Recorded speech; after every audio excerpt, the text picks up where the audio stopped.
Vamos lá para mais questões sobre o diagnóstico psiquiátrico. Dessa vez uma questão bem interessante também.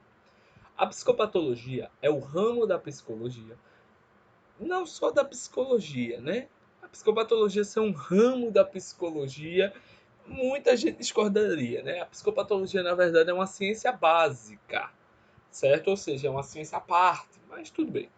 Que se ocupa das causas e da natureza dos fenômenos psicopatológicos e da personalidade desajustadas, os chamados transtornos mentais. Tá, legal, uma forma legal aí como ele resumiu. Em relação aos sintomas de transtornos que os pacientes apresentam, o psicólogo pode se orientar utilizando o Manual Diagnóstico e Estatístico de Transtornos Mentais DSM-4, que contempla de modo padronizado 5 dimensões ou eixos. Agora mesmo, aqui no meio da gravação é que me veio aqui. Talvez seja essa coisa de entender os eixos do DSM como dimensões que fez na outra questão, na questão anterior, confundir, dizendo que claramente o DSM dá uma ênfase às dimensões. Não, veja. Isso aqui não são dimensões no sentido dimensional de gradações até chegar a um conceito. Isso aqui são literalmente, a palavra em inglês é axis, é eixos. São eixos. Você pode pensar em níveis. O DSM-4 dizia que você deveria fazer o diagnóstico em diferentes níveis, diferentes eixos, certo? Isso caiu com o DSM-5. Então, de certo sentido, a gente poderia dizer, inclusive, que o DSM-5 ficou ainda mais categorial. Ele define aquele transtorno e você dá o diagnóstico daquele transtorno ou não. Para o DSM-4, certo? E aí você às vezes pode ver o DSM-4-TR, que é DSM-4 Text Revised, texto revisado. Para o DSM-4 ou DSM-4-TR, isso existe desde o DSM-3, ao diagnóstico em eixos. Quais são esses? Eixo 1, transtornos clínicos, certo? Transtornos clínicos, ou seja, o paciente tem ou não tem uma depressão, o paciente tem ou não tem uma esquizofrenia. Esses são os transtornos clínicos. Eixo 2, transtornos de personalidade e retardo mental. Então, retardo mental não seria exatamente um transtorno clínico, seria algo próximo dos transtornos de personalidade. E aí é muito interessante essa divisão, né?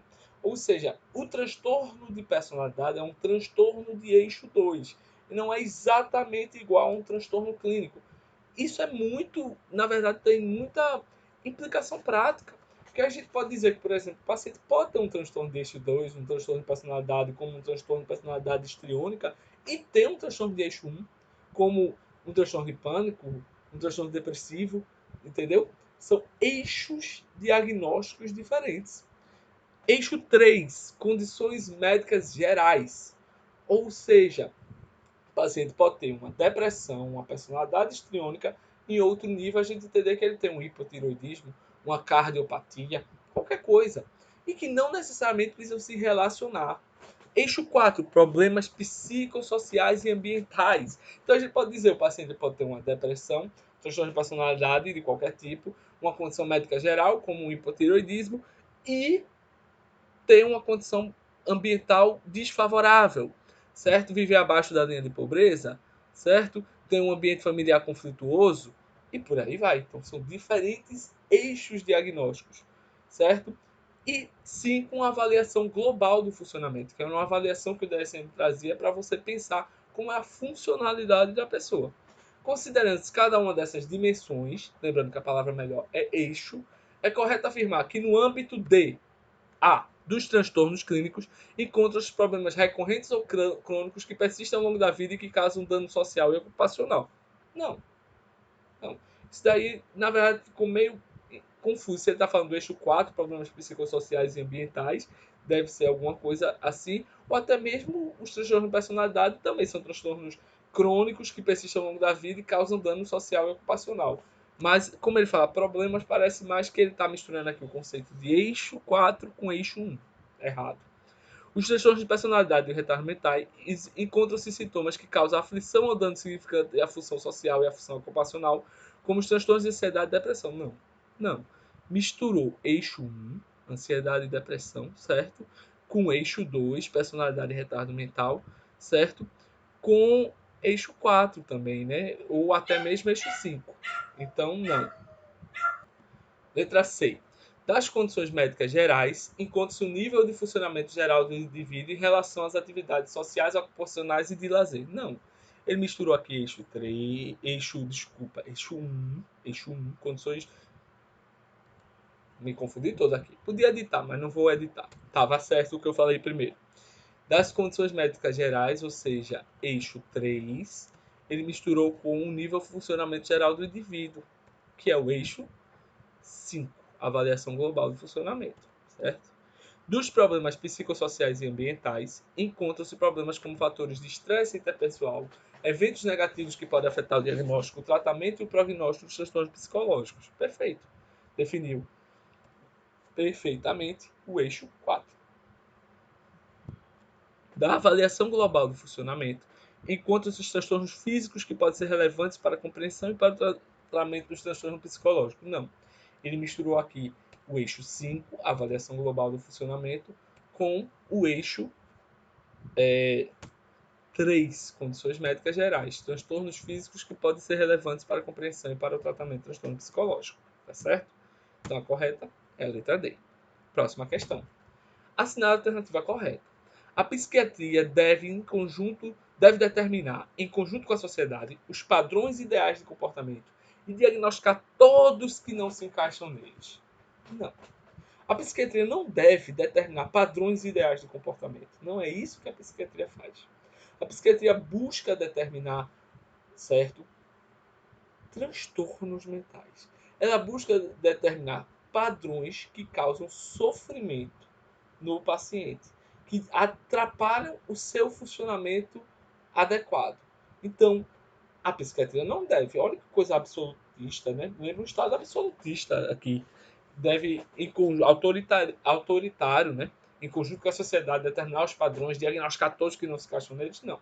A melhor maneira de se avaliar o que é normal e patológico em psiquiatria, como no restante da medicina, é através da curva da normalidade estatística. Não. Não. Certo? A curva da normalidade estatística é uma curva bem importante, né?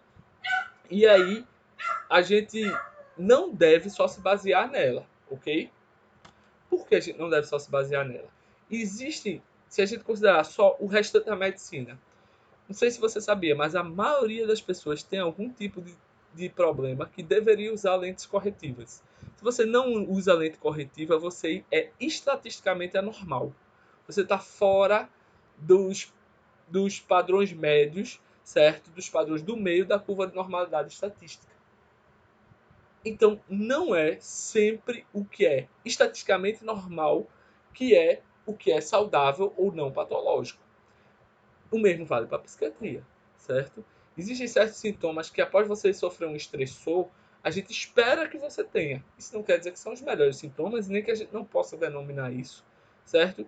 E a mesma coisa não é só uma questão estatística. Esse é o ponto. Os transtornos psiquiátricos são definidos por disfuncionalidade ou sofrimento psíquico. Não devem ser diagnosticadas alterações comportamentais puramente baseadas em questões culturais ou políticas. Perfeito. O que define um diagnóstico psiquiátrico, pelo menos hoje, na forma como a gente tem no DSM, é disfuncionalidade ou sofrimento. Ele atrapalha a função, o funcionamento da pessoa, ou ele faz a pessoa sofrer. Não é alterações puramente baseadas em questões culturais ou políticas. A medicina, por ser uma área científica, nunca esteve atrelada a nenhuma questão política ou social. Não, de forma nenhuma. A medicina esteve muito atrelada a questões políticas, a questões sociais. A medicina, a psiquiatria, até os anos 60, 70, ainda considerava a homossexualidade uma doença. Isso daí é claramente uma questão política social, certo? Então, não é isso. A medicina não está num patamar elevado e, e que não pode ser tocado e que é perfeito de forma nenhuma. A questão correta, a alternativa correta é a letra C.